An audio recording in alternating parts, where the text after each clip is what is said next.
Et je me suis rendu compte au fur et à mesure des années que ce qu'on nous demandait, c'était de baisser les prix et de baisser la qualité pour faire des produits toujours plus déséquilibrés, toujours moins bons, qui contenaient de plus en plus d'additifs. J'ai vu des cas fréquents où on fabriquait de la confiture de fraises, notamment sans utiliser de fraises du tout.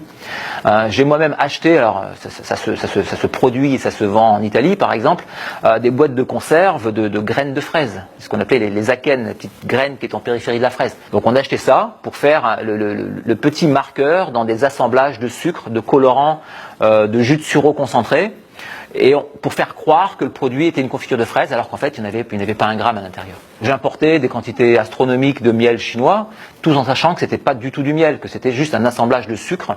Je payais ça moins d'1 € du kilo, et ça permettait aux supermarchés français de proposer du miel qui en réalité n'en était pas aux consommateurs pour des prix inférieurs à 6 € du kilo. J'ai aussi importé des dizaines, des centaines de tonnes de concentré de tomates de Chine qui étaient fabriquées à partir de tomates moisies, pourries, et une qualité qui était extrêmement mauvaise. Moi, ce que je peux dire de mon expérience, c'est que en général, les marques leaders sont de meilleure qualité que les marques distributeurs. Si vous montez en qualité, vous monterez en prix.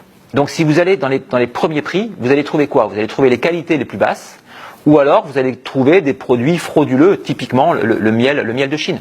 Alors on croit faire une bonne affaire en achetant du miel inférieur à 6 € du kilo, mais en réalité non, puisqu'on achète du sucre, et même à 6 € du kilo, c'est encore trop cher pour du sucre.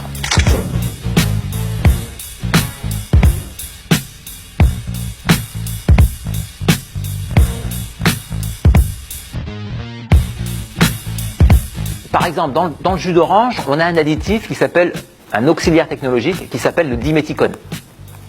Cet additif sert pour les jus reconstitués, notamment les jus d'orange, à avoir un produit qui soit plus souple, plus moelleux en bouche. Donc ça fait un produit plus brillant, plus rond.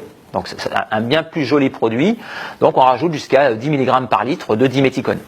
Ce diméthicone sert aussi dans les huiles de friture pour éviter les projections. Donc la plupart des fast-food, par exemple, utilisent de l'huile de friture avec du diméthicone à l'intérieur. Mais le plus drôle, c'est que ce diméthicone est reconnu comme cancérigène, et en plus, ce diméthicone est utilisé, son application principale est comme agent anti-poux et volumisateur dans les shampoings. Donc vous voyez, on vous fait ingurgiter des produits en vous disant ce sont des additifs alimentaires ou des auxiliaires technologiques qui en réalité n'ont rien du tout d'alimentaire. Ce ne sont pas des aliments, la plupart des produits sont ajoutés, sont toxiques, des molécules chimiques que notre organisme ne sait pas utiliser et qui le détraquent et qui le rendent malade à long terme. Je travaille, ma femme aussi, on a 2 enfants. On consacre tous les soirs une bonne demi-heure pour faire le repas. C'est suffisant. Alors on ne fait pas de la grande cuisine, mais éplucher 3 carottes, 2 pommes de terre, un poireau et faire ça en autocuiseur, ça prend pas un temps fou.